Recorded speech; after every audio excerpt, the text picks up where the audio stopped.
방송으로 5.18 관련한 영상을 보고 기기교육도 했고 선생님 수업 시간에 5.18의 역사적 배경을 구한말부터 해방 시기 그 이후에 쭉 진행되어 왔던 정부 수립부에서 보았던 것 같습니다. 봤고요. 오늘은 이제 그래서 5.18과 관계된 공개 수업을 오늘 할 거예요. 그래서 여러분들이 그동안 했던 것처럼 모든별로 지금 저희 클리어 파일에 다 보면 모든별 조사하고 발표했던 자료도 있죠. 시간이 50분이기 때문에 우리가 오늘 다 할 수가 없습니다. 그래서 오늘은 두 가지만 진행을 하겠습니다. 한 가지는 지난번에 했던 5.18과 아마추어 무선통신과 관계된 부분들을 일단 준비한 걸 발표하고요. 그 다음에 거기에 대해서 궁금한 점이 있으면 했던 것처럼 서로 질의응답하고 응답이 바로 불가능한 것들은 그 다음 시간 과제로 삼아서 준비해 와서 다시 한번 보충해서 발표할 수 있도록 이렇게 하고 나서 그 다음에 SNS와 자신혁명을 주제로 지훈 저가 또 했죠. 준비를 했는데 거기에 대해서 80년 5월에는 실은 민주화운동과 아마추어 무선이 통신의 개념에서 어떻게 역할을 했는가를 봤다면 현재를 사는 우리가 중동지방의 독재 권력에 맞서서 어떻게 통신이라는 매체를 통해서 민중들의 힘을 모아가고 그걸 표현하고 실현했는지를 또 중동의 자세민혁명을 중심으로 해서 다시 한번 볼 수 있도록 하겠습니다.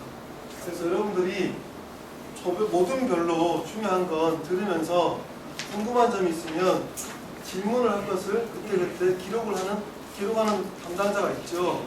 같이 논의해가지고 기록을 해서 발표가 끝나고 나면 고생했으니까 박수 쳐주고 그 다음에 질문할 게 있으면 질문하고 답변이 가능하면 발표자가 있으면 그 조에서 답변이 가능한 것은 휴대폰을 빼서 질문에 대해서 스마트폰으로 답변을 찾을 수 있는 찾고 혹시 못 찾으면 다음 과제로 넘길 수 있도록 그렇게 해서 수업을 진행하겠습니다. 그래서 스마트폰을 빼놔도 됩니다. 핸드폰 빼놓으시고 필요한 정보나 궁금한 게 있으면 폰을 이용해서 즉각 정보를 검색해서 물어보는 것도 가능하겠습니다. 그러면 오늘은 두 가지 주제를 가지고 이야기를 해볼 거예요. 여러분들에게 미리 양해를 드렸지만 외부에서 오신 선생님들이 계시니까 너무 의식하지 마시고 자유롭게 평상시에 하던 것처럼 하면 되겠습니다. 발칙한 질문도 괜찮습니다. 오케이? 자, 준비됐습니까? 준비됐어요? 야, 베이비? 준비됐어?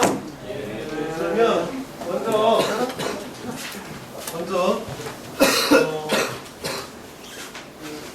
5.18과 아마추어 무선에 대해서 준비해온 조에서 나와서 프레젠테이션을 준비했거든요. 프레젠테이션으로 발표를 하고 좀 들어보도록 하겠습니다. 일단 발표 나오세요.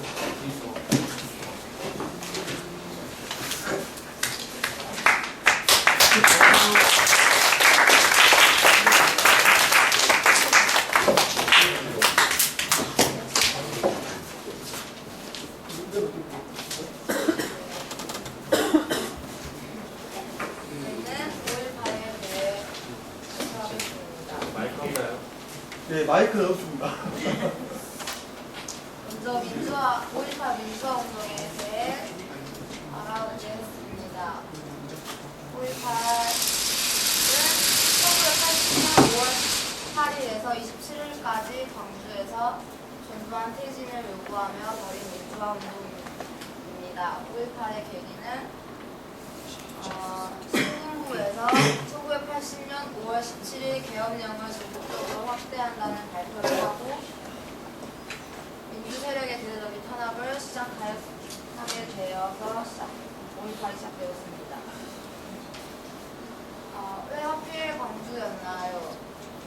광주는 민주화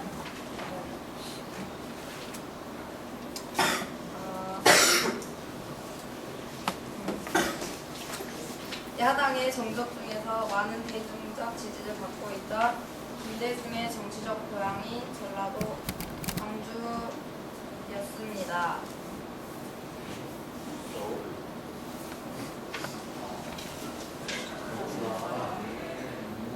아,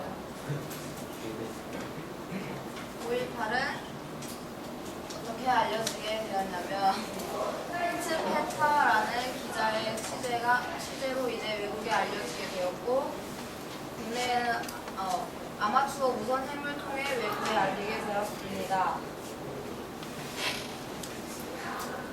80년 한 외국 잡지는 한국 소식을 커버 스토리로 싣고 있었지만 목차 부분은 면돈 아래 잘려져 나갔고 내용은 아무리 들어서볼 수 없었습니다. 80년 5월 광주는 국민들이 알아서는 안 되는 것이었습니다. 하지만 그 현장에는 목격자가 있었는데요. 바로 힌츠 페터라는 독일의 기자입니다. 5월 19일 월요일 아침 그는 당시 라디오를 듣고 있었는데 라디오에서는 광주라는 단어가 들렸고 갑자기 한국의 계엄령이 선포된 것과 어떤 관계가 있을까 싶어 여러 차례 통화를 시도했지만 제대로 연결되지 않았고 다음날 광주로 향했습니다. 계엄령이 내려져 있었기 때문에 한국인이라 해도 광주까지 가는 것은 무척이나 위험한 상황이었는데 힌츠 페터가 광주에 다다랐을 무렵 그는 군대에 의해 더 이상 나갈 수 없었습니다. 그래서 힌츠 페터는 광주에서 길이 엇갈린 부장을 찾으러 간다는 것이라고 거짓말을 하였고 그들은 광주로 들어가 본격적인 촬영이 시작되었습니다.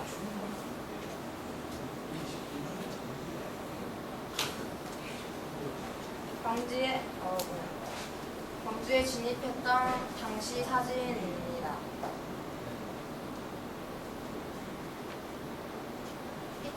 광주에 진입했던 당시 시민들은 낮게 애국가를 불렀는데 지금도 그 느낌이 강렬했던 것으로 기억된다고 힌츠 페터 기자 일행은 대답하였습니다. 힌츠 페터는 남은 필름을 모두 사용해 상황을 촬영했고 그중 중요한 5개만 따로 출연해 모두 허릿속에 감춰내 서울로 도착하여 힌츠 페터는 조선 호텔에서 쿠키를 사고 그 속에 필름 몇 통을 숨겼습니다. 그리고 결혼 선물로 포장하고 혼자 일본행 비행기에 탑승하여 필름은 일본 공항에서 바로 독일로 보내줬습니다. 이것들은 힌츠 페터의 촬영 사진들입니다.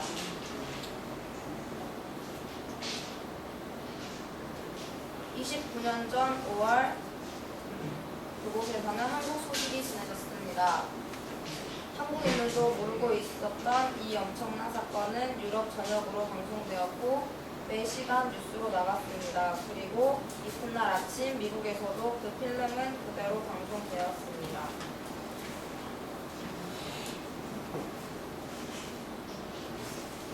힌츠 페터가 위험을 무릅쓰고 한국의 정확한 진실을 보도하기 위해 애쓰는 사이 한국 언론은 무거운 침묵으로 일관했습니다. 신문은 평화로운 백로 사진으로 시민을 총살하는 엄청난 사진을 덮었고 광주 시민들의 시위 대신 미국의 폭풍 소식만을 전했습니다. 사건이 발생하고 4일 동안 침묵하고 있던 언론사들이 드디어 광주 소식을 전하기 시작했으나 이 기사는 허위 보도였습니다. KBS는 뉴스 시간 내내 진상을 한마디도 말하지 않았습니다. 화면 속의 광주는 어처구니 없게도 평화로웠습니다. KBS는 국민을 속이고 진실을 감추어 끝까지 씻을 수 없는 엄청난 죄를 짓고 말았습니다. 하지만 미국에서는 당시 한국의 사망의 진실을 보도하고 있었습니다. 한국인들이 그의 힌츠 페터의 필름을 볼 무렵 그는 기자 생활을 그만둘 수밖에 없었습니다. 그리고 1년 동안 병원에 있어야 했습니다. 늘 감시당하고 있던 그는 81년 서울 광화문에서 시위를 취재하던 중에 사복 경찰에게 끌려갔고 노상에서 집단 투사를 당해 목뼈와 척추가 부러지는 중상을 당했습니다. 사진 밑에 글은 힌츠페터가 한 말입니다. 그리고 아마추어 무선에 관한 설명인데요. 아마추어 무선이란 세계인들과 전신 혹은 음성들을 통하여 자유롭게 통신하여 직접 무선으로 대화를 나누며 기술을 교환하는 국제적인 활동입니다. 위급한 현장에서 최후의 통신 수단으로 공공을 위한 영원한 잠재력을 발휘하는데요.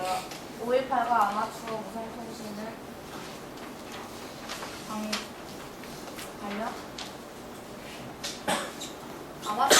아마추어 무선을 통해 광주의 위급한 현실을 아마추어 무선을 사용할 수 있는 시민들이 전신 모스나 음성으로 다른 지역의 사람들에게 알렸습니다. 이로 인하여 광주의 안타까운 사실을 많은 사람들이 알 수 있게 되었습니다. 그 이후에 나온 영화들, 5.18에 대해 나온 영화들과 작품들입니다.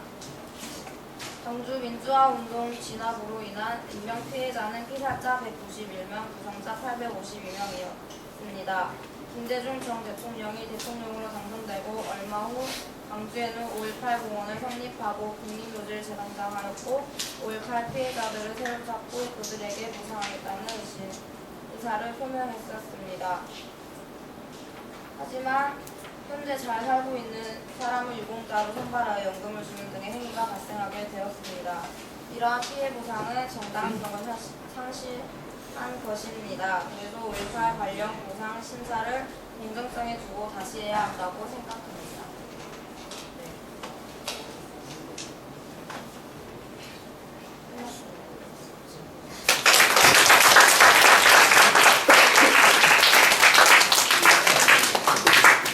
질문 있으면 들으면서 궁금한 사항이나 왜냐면 여러분들이 모동별로 중계한 거기 때문에 선생님이 개입하지 않았잖아요. 그래서 선생님은 몇 가지 멘트할 것도 있고 하지만 어쨌든 간에 여러분이 자료를 찾고 벽자를 만들면서 했기 때문에 부족한 부분도 있을 거예요. 여러분들 궁금한 점 있으면 지금 질문하시면 좋겠습니다. 질문할 사람 학생 있으세요? 이게 궁금하다. 이게 좀 이런 부분이 좀 아쉽다. 조사하면서 이런 부분이 좀 아쉽다.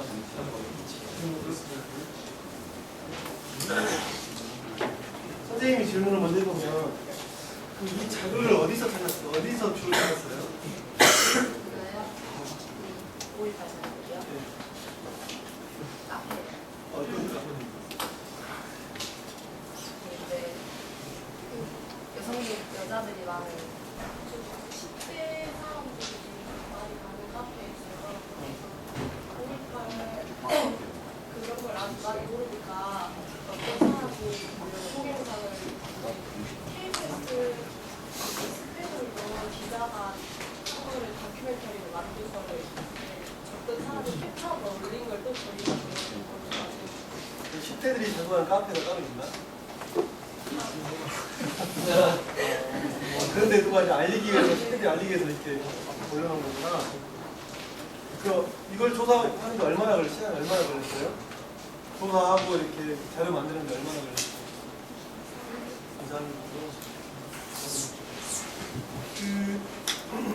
다른 학생 질문 있습니까? 그러면 들었으니까 들어가시고 선생님이 이제 보충해서 설명을 할게요. 실은 하은이조가 만든 자료를 선생님이 봤어요. 이 자료를. 근데 제목은 5.18과 아마추어 무선 통신인데 여러분 보기에 아마추어 무선 통신에 대해서는 많이 잘 안 나와 있죠. 이게 선생님도 그것 때문에 한국 아마추어 무선 연맹에다가 연락해보고 담당자들에게 전화해보고 5.18 기념 재단에다가도 이와 관련 자료가 있는지를 좀 물어봤어요. 그러다가 우리 돌아온 답변이 좀 슬펐어요. 무슨 얘기냐면 그 당시에 5.18 당시에 아마추어 무선을 통해서 외국에 이러한 내용들을 타전을 했는데 그 사실이 발각이 돼서 교신을 하게 되면 교신 일지를 쓰거든요. 그리고 교신을 할 때는 자기 콜사인이 있어요. 나는 누구다라는 거지. 근데 그걸 밝힌 사람이 결국 그 당시에 전두환 정권에게 탄압받거나 아니면 고문을 당하셨기 때문에 그러한 관련 자료들을 다 없앴다는 거예요. 스스로가 다. 그래서 실은 이번에 5.18 자료들이 유네스코에 등재될 때로 실은 그런 자료가 누락된 걸로 굉장히 많은 거였어요. 그러니까 자기들이 보낸 교신 일지나 그런 자료들을 스스로가 이렇게 없애야 되는 그런 상황들이 얼마나 긴박했으면 그때의 그 상황들이 그랬을까 그런 고민을 하게 됩니다. 그 선생님이 그래서 그 사진을 그 당시에 자료는 선생님도 못 찾았고요. 선생님이 그 이후에 기사들을 좀 스크랩을 해봤어요. 일단 좀 읽어볼게요. 전남 매일신문에서 2007년 5월 13일 김금희 기자가 기사입니다. 당시 시민군이 사용했던 암호는 가을비와 우산소, 민주항쟁 당시 시민군 소대장을 맡았던 조씨 암호는 두꺼비였다. 조씨는 전화기 크기만한 무전기를 이용해서 6, 7대의 소대가 서로에게 연락을 했는데 수신거리는 4, 5km 정도로 아주 짧은 거리였지만 통신이 가능해서 이것은 아마추어 무선 중에서 생활 무전기를 얘기한 겁니다. 택시 아저씨들이 하는 거 있죠. 지금은 방향 20km까지 되는데 택시 아저씨들이 쓰는 그 생활 무전기를 말하는 거예요. 등산할 때 쓰는 거. 그걸 가지고 이제 서로 교신을 했다는 거예요. 우리 강주 외에다가 알리는 것도 있지만 시민군 내에서도 실은 그런 무전기를 가지고 여러분들이 배우는 통신을 가지고 교신을 했다는 거예요. 당시 도청에 남은 사람은 3,000여 명이었지만 이 중 총이나 무전기를 다뤄본 사람은 10%도 되지 않았다. 꼭 급박했으나 속수무책 상황을 선생님이 들렸다. 쭉 나옵니다. 그 다음에 뒤에 보면 2008년 5월 5일 기사예요. 222 HL 2A GDM 이게 HL은 한국에서 사용하는 아마추어 연맹 무선통신자들의 콜사인이에요. 한국이라는 사인이 HL입니다. HL. 그래서 자기의 이렇게 콜사인을 말합니다. 그 다음에 전 세계로 80년 5월 민주화 운동의 의미를 전하는 사람도 있었다. 올해로 8년째를 맞이하는 아마추어 무선 동호회 민주성지 클럽. 1980년 5월 일어난 비극에 대해서 언론이 침묵하고 왜곡했던 사실이 있습니다. 당시 아마추어 무선을 하던 사람들은 경제 상황을 알리기 위해 무선을 사용했습니다. 근데 자료는 우리가 찾아볼 수가 없어요. 일지를 찾아볼 수가 없어요. 그래서 이런 내용들이 실제로 기사에 쭉 나와 있습니다. 그래서 선생님이 그러면 이쯤에서 아마추어 무선 통신에 대해서 한 가지를 여러분들에게 그러면 왜 아마추어 무선 통신인지에 대해서 기술적으로 조금 접근해 보면 필요가 있겠죠. 그것을 간단한 그림으로 설명을 하겠습니다. 일반적으로 TV나 라디오는 어떤 주파수 대역을 쓰죠? 라디오는 어느 주파수 대역을 쓰죠? FM이나 AM 같은 경우에 보면 VHF 대역을 쓰죠. 그 다음에 TV는 UHF 대역을 씁니다. 그렇죠? 근데 이러한 것들은 반경이 넓어요. 좁아요. 좁습니다. 왜냐하면 주파수가 넓을수록 멀리 갈 수 없죠. 그래서 실제로 광주 시내에서 라디오나 TV를 통제하는 건 매우 쉽습니다. 왜 그러죠? 광주까지 라디오나 TV의 신호는 유선으로 와요. 유선으로. 그러면 TV 신호 같은 경우는 광주 무등산에서 이렇게 송출을 하지요. 그리고 라디오는 각 지역에서 송출합니다. 거기만 막아버리면 돼요. 그러니까 80년 당시에 실제로 군부가 라디오나 TV를 막기는 쉬웠을 거예요. 근데 아마추어 무선은 전파의 2학년 때 배웠던 전파의 특성을 이해하면 여러분들이 왜 아마추어 무선 통신인지를 이해할 수 있을 거예요. 아마추어 무선 통신은 HF 대역을 사용해요. HF 대역은 3에서 30 메가헤르츠 대역을 쓰지요. 단파라고 합니다. 단파는 전파의 성질 중에서 어떤 게 좋냐면 반사의 성질이 좋아요. 반사성이 좋아요. 그러니까 지구가 이렇게 있으면 대기권이 이렇게 있죠. 그리고 전리층이 이렇게 있습니다. 이게 전리층이죠. 그 다음에 대기권입니다. 그러면 기본적인 지상파 방송들, 즉 라디오나 TV는 여기에서 머물러요. 신호가 여기에서 머뭅니다. 근데 단파 방송, 즉 HF 대역을 사용하는 아마추어 무선은 전리층의 반사를 이용할 수 있어요. 그러니까 여기에서 신호를 쏘면 전리층의 반사가 되어서 이렇게 갈 수 있죠. 지구의 반대편까지 갈 수 있습니다. 그러니까 자연적인 현상을 이용해서 충분히 우리가 큰 송출 기능이 없더라도 이쪽에서 여기가 한국이라면, 우리나라라면 여기에서 독일까지도 보낼 수 있고 아프리카까지도 보낼 수 있다는 거죠. 그러니까 아마추어 무선에 사용하는 주파수 대역이 HF 대역이기 때문에 가능한 거예요. 좀 더 얘기하면, 그러면 HF 대역만 쓰느냐? 그렇지 않아요. VHF 대역도 쓰고 UHF 대역도 쓰고. 지난번에 이소연 씨가 어디 갔죠? 우주 정거장에 갔죠? 우주로 갔죠? 그때는 굉장히 높은 주파수 대역을 써가지고 우주까지 아마추어 통신으로 교신을 했어요. 근데 그 당시에 사용하던 사용자들이 대부분의 사용하는 것이 VHF, UHF나 아니면 HF 대역을 썼기 때문에 아마추어 무선으로 강조의 상황을 공부의 통제에서 벗어나서 할 수 있었다는 얘기입니다. 선생님이 몇 가지 자료를 보여드릴게요. 여기 보이는 이게 여러분들 혹시 이렇게 길거리 지나다 보면 자동차에 긴 안테나 있는 거 있죠? 네. 좀 걸리겠는데 그런 안테나 있죠? 그게 다이폴 안테나라는 거. 안테나가 기본입니다. 기둥처럼 생긴 건데 다이폴 안테나인데 어느 집 가면 이렇게 수직으로 세워지는 수직 다이폴 안테나나 아니면 수평으로 되어 있는 수평 다이폴 안테나가 있을 거예요. 간혹가다 있습니다. 철탑이 있고 가정집인데 철탑이 거기에 뭐 안테나가 크게 긴 게 있어요. 대부분의 그런 집은 아마추어 무선을 하는 가정이에요. 그래서 아프리카까지 무료로 가능합니다. 네. 해보고 싶죠. 네. 그래서 아마추어 무선으로 이렇게 하는데 그때 사용하는 가장 많이 사용하는 다이폴 안테나입니다. 그 다음에 보면 이게 이제 이 지금 무전기가 일반적으로 많이 사용하는 VHF 대역이나 HF 대역에서 이동을 할 때 사용하는 무전기입니다. 송수신기예요. 그 다음에 이게 실제로 보면 가정에서 아까 큰 안테나 봤죠? 누가 안테나.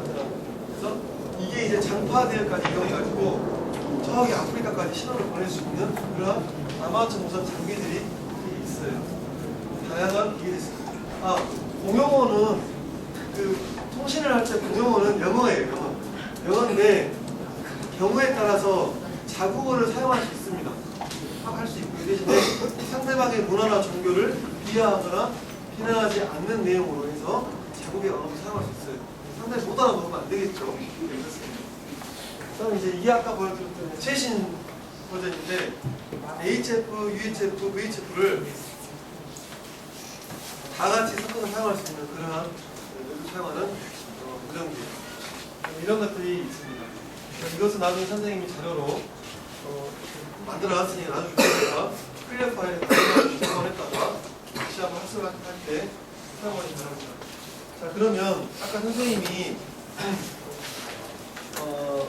발표를 할 때 한 가지 좀 짚고 넘어가고 싶은 게 있는데 피치필터 같은 경우는 어떤 통신 매체를 썼죠? 방송이라는 매체를 썼죠. 그죠? 방송의 매체를 쓰기 위해서 오프라인으로 필름을 보냈죠. 방송도 중요한 통신 매체입니다. 그 다음에 아마추어 무선은 방송까지는 방송은 온라인인데 거기에 정보를 제공하는 것은 오프라인으로 제공했죠. 아마추어 무선은 뭐죠? 온라인으로 제공하는 거죠. 결국에 이런 얘기를 하면 중요한 건 그런 거예요. 아까 발표했던 내용 중에서 몇 가지 왜 광주였는가 라고 했을 때는 선생님이 저번에 얘기했지만 그 전에 구마항쟁이 있었고 그 다음에 80년 서울의 범에서 서울역에 해고를 하는 사건도 있었고 여러 가지가 정치적인 일이 있었습니다. 근데 뭐 김대중 씨 때문에 공정을 한 거라 보기 어려워요. 그건 나중에 다시 한번 조정하겠지만 근데 왜 이런 일을 하냐면 중요한 건 그런 겁니다. 2차 세계대전 때 미국의 공군기가 일본 상공으로 가요. 가서 거기에서 원자폭탄을 투하합니다. 근데 실제 그 당시에 그 원자폭탄을 만드는 과학자나 아니면 그 비행기를 만든 기술자나 아니면 그 투하를 위해서 교신을 했던 통신을 하는 사람이나 자기들이 내가 가지고 있는 기술 가지고 어떤 일을 하고 있는지를 알았다면 과연 그러한 반인륜적인 일이 있었을 수 있을까에 대한 고민이 필요하다는 거예요. 기술을 배우는 우리 공부처럼 공부에서는 기술 배우죠. 기술을 배우는 사람이 그냥 나는 기술만 할 거야가 아니라 이 기술이 우리 사회에서 어떻게 쓰여지는지에 대해서 좀 더 깊은 관심과 거기에 대한 고민들이 필요한 대목이라는 거예요. 마찬가지로 지금 배우는 통신도 현재 우리 사회를 어떻게 변화시키고 있는지에 대해서 우리가 깊은 고민이 필요해요. 기술적으로만 접근할 게 아니라 공부생들이 꼭 견지해야 될 게 그거예요. 기술적으로만 나 때만 잘하는 데가 아니라 이게 어떻게 우리 인류의 사회에 사용되는지 그것을 고민이 필요하다는 거예요. 그래서 이 다음 발표는 뭐냐면 얘기했던 것처럼 주연이 조에서 그 이후에 우리와 비슷한 상황이 있더라. 우리가 주제를 정할 때 강주가 80년 5월에 그랬던 것처럼 지금 똑같은 시대를 살고 있는 지금 2000년대에 비슷한 상황이 벌어지고 있더라. 그게 어디냐? 중동지방이더라. 무바라크나 누가 있죠? 리비아의 카다피나 이런 데에서 독재 정권에 맞서 싸우고 있는데 거기에 통신이라는 매체가 매우 중요한 역할을 하고 있더라 라는 부분에 대해서 조사해온 게 있습니다.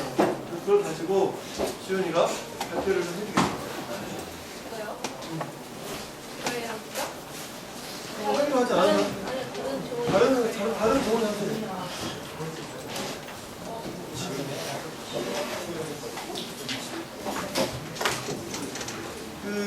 여러분들이 아까 학과 부동산을 찍는다고 지금 클리어까지 안 가졌는데 제가 띄워놨어요. 우리 주연이 만든 거. 이걸 가지고 신경이 나와서 시간이 많이 발표하세요.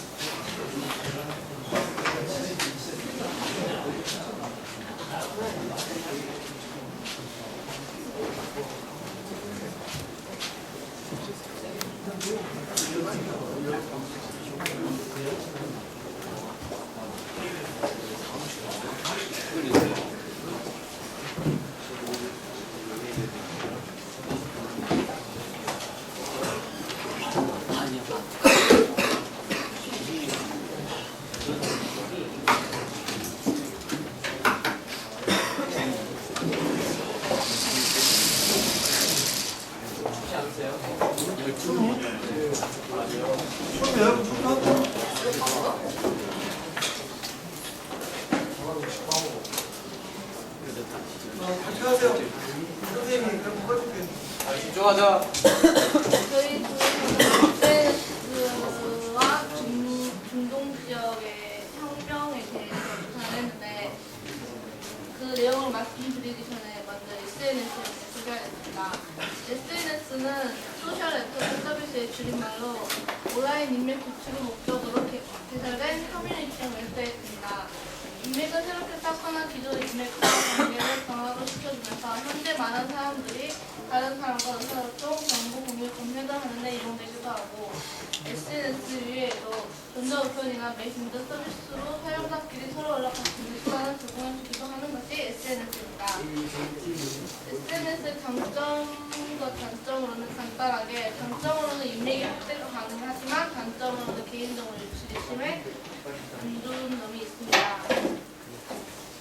그렇게 이제 중요한 거 말씀드리겠습니다. SNS 중동 민주화 SNS는 큰 영향이 있었는데 중동 지역에서 이제 혁명이 있었을 때 지금 시대의 사람들이 SNS로 이제 서로 연락을 하면서 이제 상황을 이제 공유하기도 하고 이제 그거에 대처하기 위한 방법도 SNS를 통해 공유를 했다고 합니다.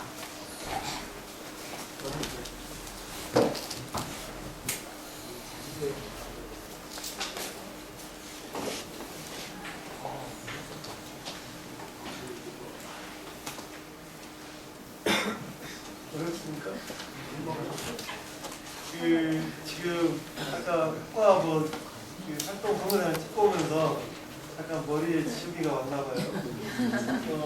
그러면 여기까지 발표를 하고 일단 상황이 그러니까 선생님이 그때 또 다른 점 다른 것들 내용을 모아가지고 선생님 좀 진행할까요? 네. 잠깐 봅시다. 당황스럽습니다. 왜냐하면 아무튼 당황스러운 거 나중에 얘기를 하고요. 지난번에 우리가 SNS 관련해서 공동 인사운동 했을 때 놀라운 자료가 있었죠. 놀라운 자료가.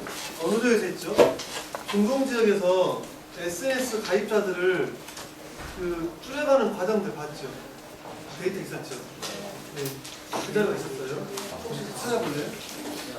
그 자료를 보면 현재 국제정권들이 얼만큼 보면 여러분들에게 그 전자로도 있습니다만 티니지 같은 경우 페이스북 이용 현황이 2010년에는 34%였는데 보급률이 2011년 즉 티니지 자생혁명이 일어난 뒤로 23.4%로 줄어듭니다.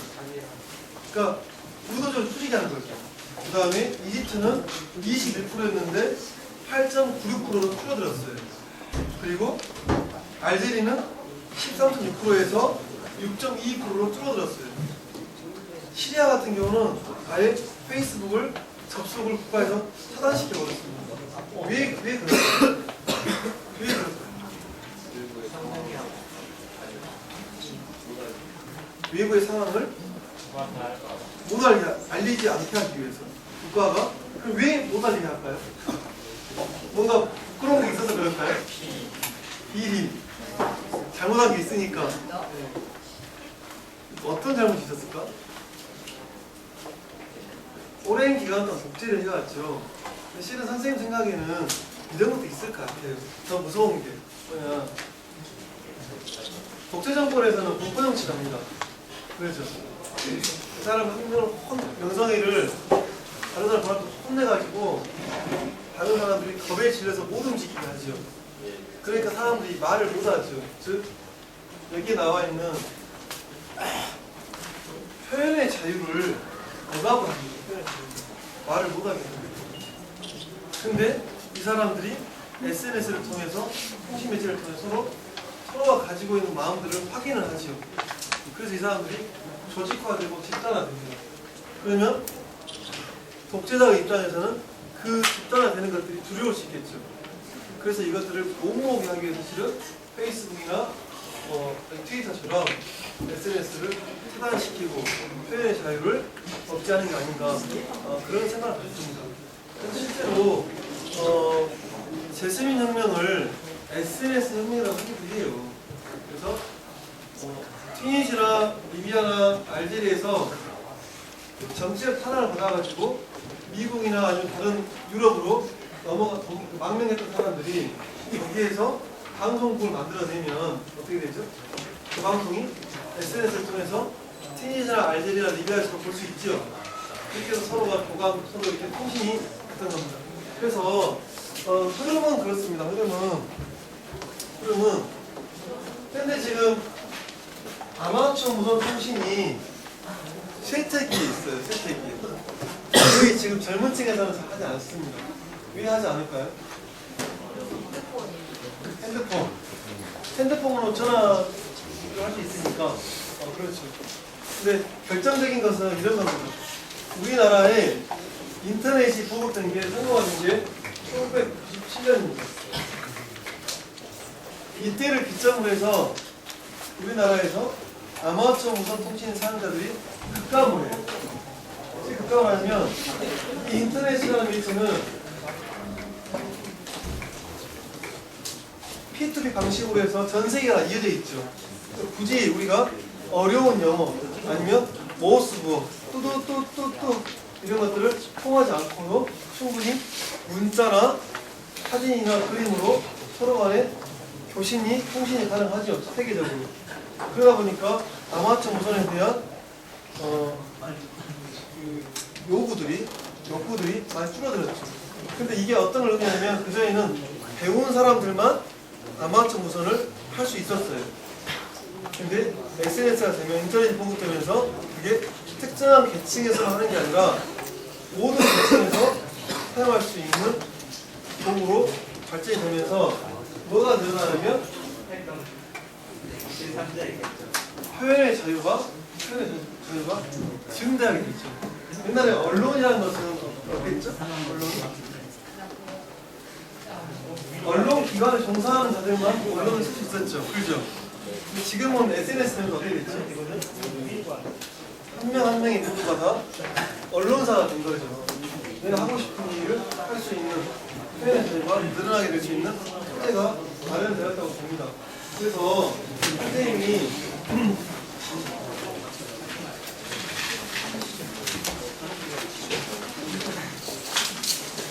오늘 이제 5.18인데 정리하는 말로 끝낼게요. 수업을 진행하면서 좀 차질이 생겨서 그렇게 합니다만 어쨌든 간에 정리를 해야 되니까 하면 앞으로의 청년들은 정치 참여나 사회 참여 촉이 갈수록 늘어날 겁니다.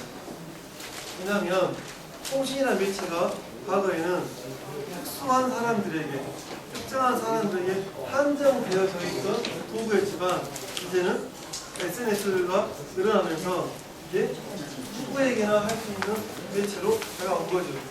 근데 이러한 것들이 앞으로 어떻게 쓰였으면 좋겠냐라고 했을 때 차별받지 않는 세상, 즉 남자든 여자든 장애인이든 비장애인이든 외국에서 오신 분이든 아니면 우리나라에 사는 분이든 그리고 공부를 잘하든 못하든 권력을 쥐었든 안 쥐었든 모두가 다 차별받지 않고 사람답게 대접받을 수 있는 사회가 돼야 되고 그러려면 도와주세요. 그러려면 어떻게 해야 되냐면 여러분들이 지금 가지고 있는 여러 가지의 여러분들에게 필요한 정책들이나 여러분들이 하고 싶은 얘기들을 모을 수 있는 그런 매체들을 통해서 아까 10대들이 쓰는 카페 있죠. 그런 것처럼 모을 수 있는 매체들을 통해서 여러분들이 자유롭게 표현을 할 수 있도록 그 표현들이 실제로 정책에 반영될 수 있도록 사회에 대한 관심을 좀 가질 필요가 있겠다 그런 생각이 있습니다. 그런 생각들이 모여지면 과거에 우리가 5.18 때 대동정신처럼 우리 서로가 함께 이렇게 가져갈 수 있는 서로가 남이 아닌 함께 살아가는 사람이 될 수 있는 그러한 역할들이 이제는 청년들에게도 하지 않겠는가 그런 생각을 갖고 있습니다. 그래서 여러분들이 이 주간이 여러 가지 일들이 많이 벌어지고 있어요. 경주에서 행사도 굉장히 많이 있습니다. 어제는 금남면 전야제를 했어요.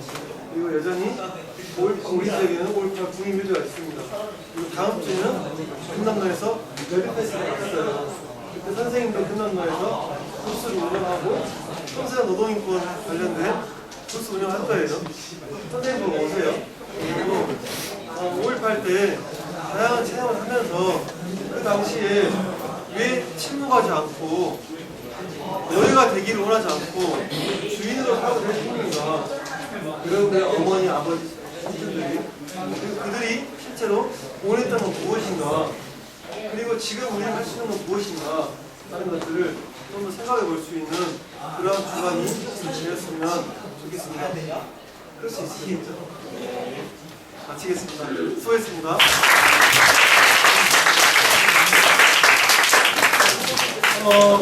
이거는 마치기 설문지가 하나씩 있어요. 가정문항이 좀 빨리 끝났습니다. 가정문항이니까 이거 가지고